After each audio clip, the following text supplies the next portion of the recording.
ये इस वजह से लगाया गया है सर, 30 तारीख के लगभग 5 बजे के बाद हमारे जो गांव के वर्तमान प्रधान जी हैं, उसके जो लड़के हैं प्रवीण जी, वो अपने खेत में काम कर रहे थे और वहाँ कोई लोकेशन देता है कि बदमाश है, लेकिन वो बदमाश नहीं, वो अपने नॉर्मल खेत में काम कर रहे थे।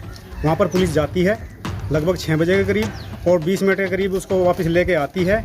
जिस खेत में से उसको उठाया गया है वहाँ पर मुठभेड़ ना दिखाकर फर्जी मुठभेड़ दूसरे गाँव के जंगल में चौकी के पास में दिखाई जाती है फर्जी मुठभेड़, और उनको परेशान किया जाता है। अब जब गांव के वर्तमान प्रधान जी को प्रधान जी के साथ में ऐसा होगा तो हम आम जनता का क्या होगा। हम इसलिए यहाँ से प्लान करना चाहते हैं, उत्तर प्रदेश में नहीं रहेंगे, किसी अदर राज्य में रहेंगे। हमें दिक्कत है बस ये कि हम भी जो प्रधान की सहायता है, जहाँ प्रधान जी जाएंगे बेच के, हम भी बेच के चले जाएंगे।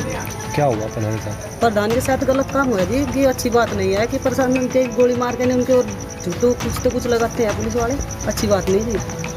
कौन था, किसे गोली मार दी? पुलिस वालों ने मारी थी, पैर में गोली मारी उनके। हाँ, तो क्या दिक्कत है आप लोगों को, क्या डर है?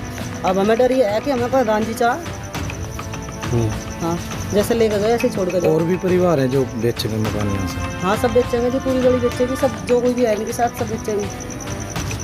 बोर्ड आपने लगाई है? हाँ जी, हमने लगाए, उनका किसने दबाव नहीं दिया। क्या मांग करते हैं? कुछ नहीं करते, खुद हमने लगाई जी। वीर सिंह राठी बोल रहा हूँ, उनका पिताजी हूँ। आप सुभाषना राठी प्रधान गांगनौली, उनकी माताजी हैं। तो वहाँ से दोगठ थाने की पुलिस आई और प्रवीण को वहाँ से ले गई, जिसका सीसी कैमरा रोड पर लगा हुआ है सुरेश फौजी के यहाँ। उसमें ये सारे आते जाते हुए दिखाई दे रहे हैं। जब ले करके आए, जो मोटरसाइकिल वहाँ गिरी हुई दिखाई है वो भी एक पुलिस वाला चला करके ले जा रहा था। और इन्होंने फिर उधर टीकरी की तरफ चौकी के पास में फर्जी पुलिस मुठभेड़ दिखा करके उसके प्रवीण के पैर में गोली मार दी।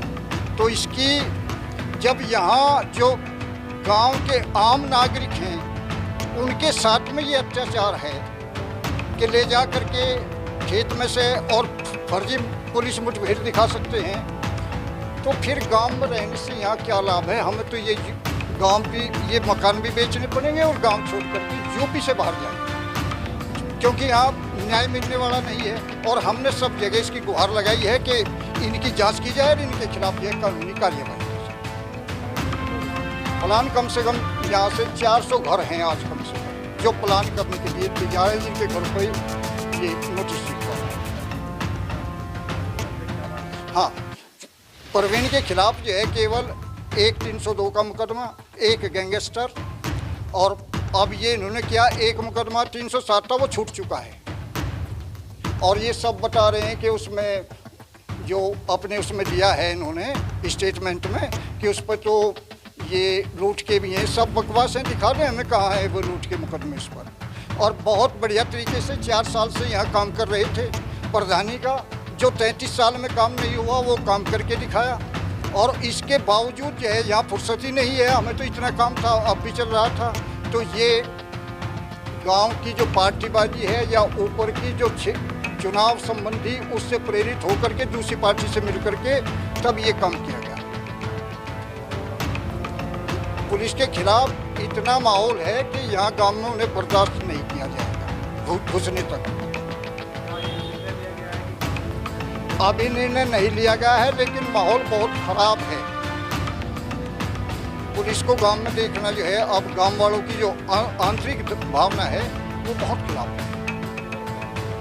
400 परिवार सब जगह की है। उसी दिन 30 तारीख में, उसी रात में मानव अधिकार, राष्ट्रीय मानव अधिकार आयोग नई दिल्ली और मुख्यमंत्री जी, आईजी, डीआईजी, एसपी साहब सब जगह की है।